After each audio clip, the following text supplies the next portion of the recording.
ఇక పివి నరసింహారావు కాంగ్రెస్ వాదని హరీష్ రావు ప్రేమ చూపించడం ఆశ్చర్యంగా ఉందని ఎమ్మెల్సీ జీవన్ రెడ్డి ఎద్దేవా చేశారు. పివి ఏ పదవి చేపట్టినా ఆ పదవికి వన్నె తెచ్చారని తెలిపారు. పివి అంతిమ యాత్రపై వివాదాలు రేపేలా హరీష్ రావు మాట్లాడటం సరికాదని ఆయన అన్నారు. పివి కుటుంబ సభ్యుల కోరిక మేరకే అంతిమయాత్ర చేశామని తెలిపారు. ఉద్యమ పార్టీగా చెప్పుకునే బీఆర్ఎస్ ఏపీ నీటిని తరలించుకుపోతూ ఉంటే మౌనంగా ఉన్నారన్నారు. విభజన చట్టం హక్కులను సాధించడంలో విఫలమయ్యారని మండిపడ్డారు. ఇక కాళేశ్వరం అవినీతి బయట పెడతామని జీవన్ రెడ్డి ధ్వజమెత్తారు.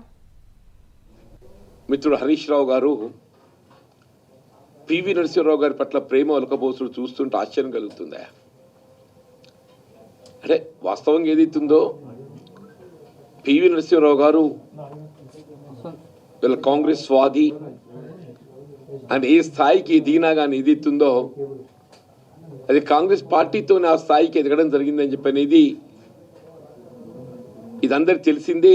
ఒక మాజీ ప్రధానమంత్రి కల్పించాల్సినటువంటి అన్ని లాంఛనాలతో గౌరవ వందనాలతో మరి ఆనాడు వారి అంతిమ రైట్స్ చేయడం జరిగింది. దాన్ని వాళ్ళ టీఆర్ఎస్ పార్టీ ఏదైతుందో వివాదాంశంగా మరి పేర్కొనాలని చెప్పని ప్రయత్నం చేయడం దురదృష్టకరం. Any day PV Narasimha Rao is a Congress man.